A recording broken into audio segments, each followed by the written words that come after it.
In building out this members area, I just want to look at these trades one at a time and review a couple of fundamentals in terms of how you can set these up for the following session. And as you know, Mondays, Julie and I are off. We are not going to be trading on Mondays for the foreseeable future, at least into the spring semester for Connor. And let's just take a look here at how I would handle these, or what it is that I would like to see people doing with these as a general matter of practice. So here is BITA. This is on from, of course, the Friday look at the markets. We've got a couple things here that are interesting. So first off, we definitely have the prospect, at least, of a pretty good continuation move if we get up above the high of the session and through all of this volume. The danger is, of course, that we hit some additional volume up a little bit higher, that there's some more supply up there and it winds up turning around. But the other things to focus on are these really, really clear levels of support and resistance on the chart. So we have obviously right here at the pivot, and then we have this other area here of confluence where we can see it really held price under some volume, right? You can see exactly what happened there. It was coming up to there. It hit this pocket of supply. It pushed it back down. It hit this pocket of demand, pushed price higher again, and when we cleared, we got up and through.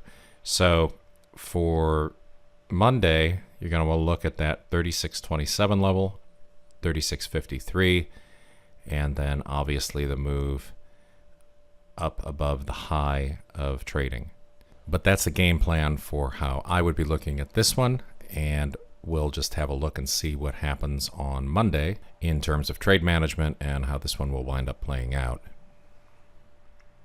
Well, Monday, this is how these tend to play out. We see that we had a move down to that 36.27 line right off the open. So if you caught that bounce in the first 5 minutes of trading, that's kind of tough to do, but if you caught it, then you definitely were rewarded, since you had a move from 36.27 all the way up into that 37.11 range where we saw the reversal of the prior session. So that's a nice move to capture. I mean, once you get an inside day like this, I had this conversation with Mike Olson. Once it gets down, way down into the range like this, you might want to look at the resistance that it's going to face as it moves higher. But there is definitely this very nice play, 36.27 up to 37.11. You guys are all intimately acquainted with how to trade support and resistance, so this should be no new news to you.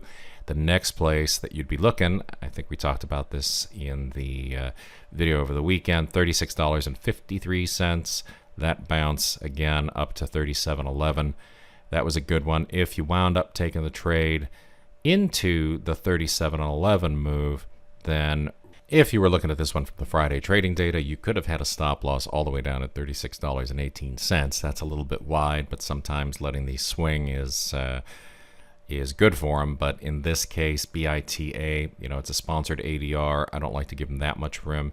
I would have done a stop up around that 36.53 level initially, and then once we saw that the stock opened low and made this move, I would have very rapidly just have ratcheted the stop up and used that 37.11 retracement as the exit call for BITA.